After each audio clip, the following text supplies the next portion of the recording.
Bom dia, meus alunos do sétimo ano A, sétimo ano B e sétimo ano C. Estou passando por aqui para gravar mais uma vez uma videoaula com vocês e juntos aprendermos mais um pouquinho sobre história. Hoje nós estaremos fazendo a revisão dos 7 primeiros capítulos do livro de História em preparação para o simulado este que acontecerá no final do mês de maio.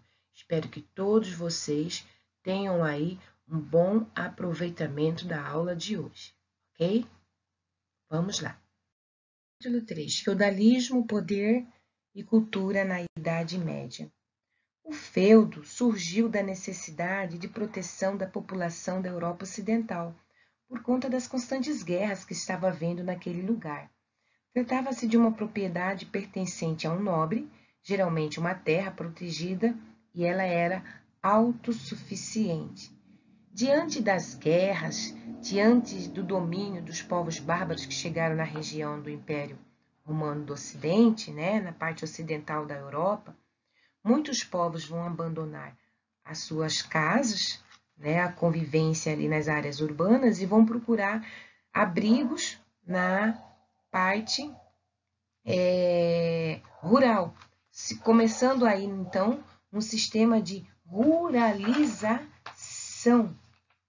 Os nobres vão passar a construir nas áreas rurais moradias mais reforçadas, geralmente feitas aí com pedras grossas, paredes de pedras, como os castelos medievais, grandes fortificações que vai abrigar ele com a sua família, além dos seus guardas, artesãos e aqueles que realizavam alguns tipos de outros serviços ali.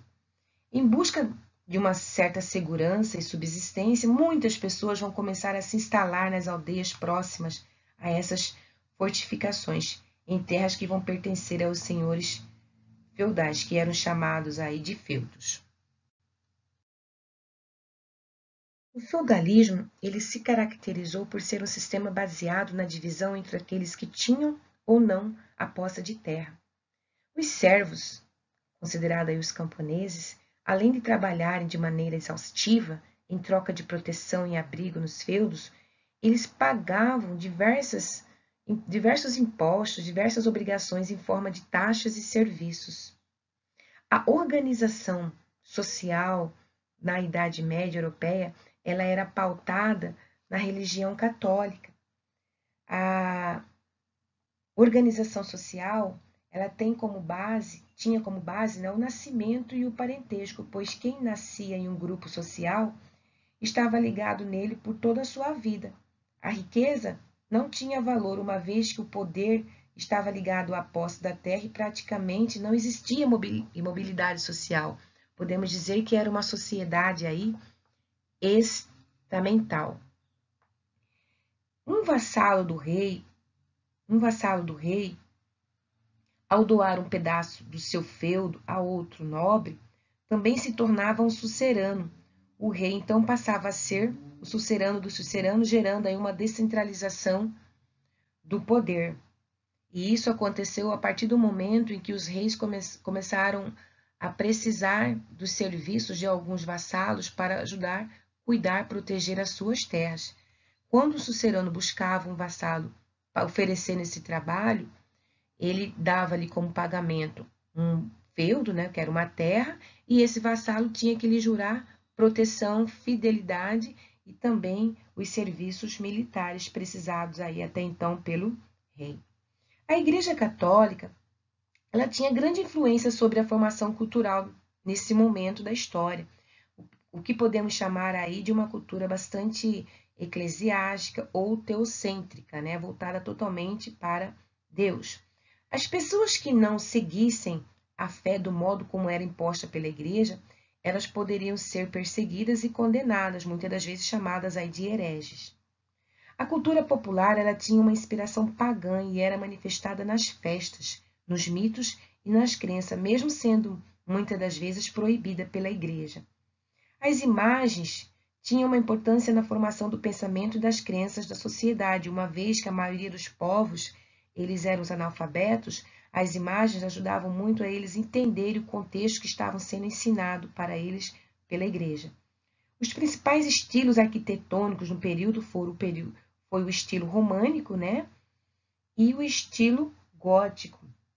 O estilo românico, nós temos alguns exemplos da Catedral de Lisboa, que é aquela igreja de Saint-Gaitin, tem um estilo bastante gótico, e a construção românica que apresenta pelos mesmos detalhes que a gótica, lembrando que é uma fortaleza. Já a construção gótica traz uma estética mais elaborada, com janelas e torres mais trabalhadas, que confere a grandiosidade de sua construção. Durante a Idade Média, foram fundadas muitas universidades nas quais eram produzidos conhecimentos em diversas áreas.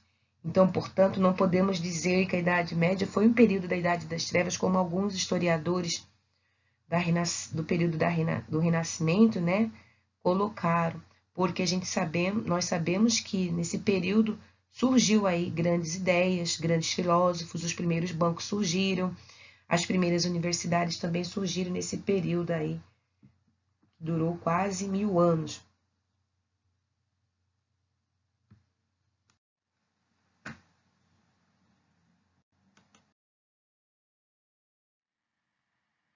Capítulo 4. Cruzadas, disputa pela Terra Santa. Para reconquistar Jerusalém e impedir a expansão muçulmana, os cristãos decidiram organizar uma expedição militar. Então, o objetivo das cruzadas foi o quê? Reconquistar Jerusalém das mãos dos muçulmanos. E aí eles vão organizar várias expedições que ficaram conhecidas aí como guerra ou peregrinação, que aconteceram entre os séculos XI e o século XIII e passaram a ser chamadas de cruzadas. A cidade de Jerusalém ela é considerada sagrada para as 3 grandes religiões monoteístas do mundo. São elas o judaísmo, o cristianismo e o islamismo. A Igreja na Idade Média. Os fatores que motivaram essas peregrinações foram religiosos, como a crença dos cristãos na indulgência, ou seja, na obtenção do perdão dos pecados, e também econômicos. No aspecto religioso, os principais resultados das cruzadas foram, permitir que os cristãos conquistassem livre acesso aos lugares sagrados de Jerusalém.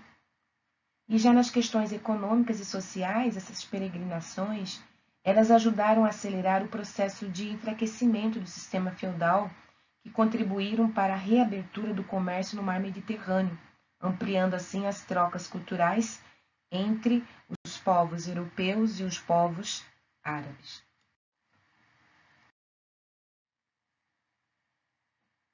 As expedições ficaram conhecidas como Guerra Santa, já que se acreditava nas sacralidades de Jerusalém. E aí surgiu uma ordem dos cavaleiros templários, que era protetora dos fiéis a caminho de Jerusalém, que tornou-se importante na Europa e passou a ter poder político e financeiro. No entanto, esse prestígio não durou muito tempo. Por quê? Porque os cavaleiros templários eles acabaram sendo perseguidos pelo rei Filipe IV, o Belo, devido ao crescente poder econômico de que passaram a desfrutar. Então, eles acabaram sendo vítimas de acusações de praticarem a heresia. E assim, muitos deles foram mortos pela Inquisição. Nesse capítulo aqui, 4, onde nós trabalhamos alguns tópicos importantes, o objetivo das cruzadas, os fatores que motivaram, os nomes das expedições que ficaram conhecidas como Guerras Santas, e finalizando aí no último tópico, onde vai se dizer que alguns dos resultados das cruzadas foram a reabertura do mar Mediterrâneo para a navegação e a intensificação das trocas culturais entre os diferentes povos, uma vez que o mar Mediterrâneo ele estava sendo impedido a sua navegação ali pelos turcos otomanos, que tinham tido aí esse domínio durante o avanço da expansão do islamismo.